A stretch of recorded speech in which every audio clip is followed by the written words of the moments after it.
This is Za'atari camp in Mafraq province in Jordan. It hosts many Syrian refugees, and even more refugees are present in Mafraq's towns and cities. Urbanization has accelerated in the crisis and influences the economy, transport, public services and so on for both Syrians and Jordanians.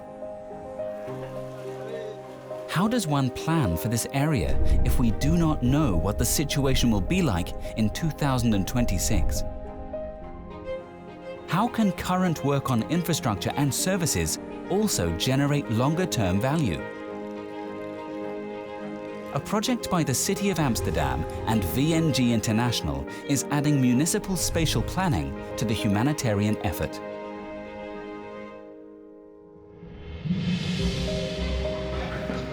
What does this mean?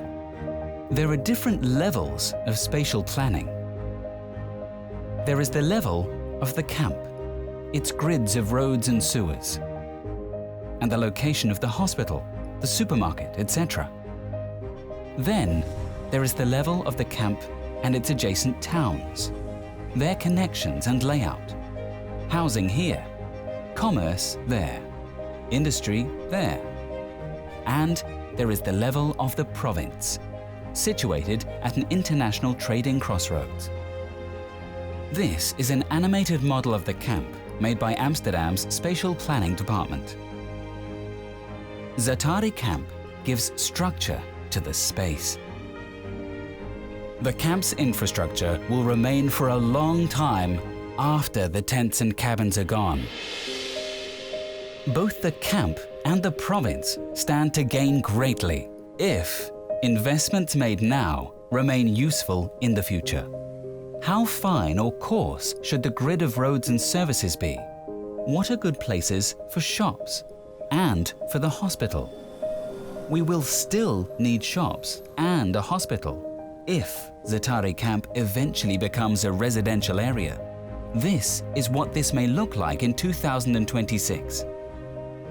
But what if Za'atari camp was to become a transport and logistics center?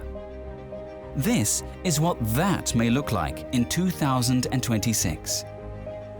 This illustrates what municipal planners call scenario planning. Spatial plans need to expand rather than constrain Mafraq's future options. Investment in the grids needs to balance control with flexibility for people and firms. That way, improvements during the humanitarian emergency can create value for Jordan after the crisis.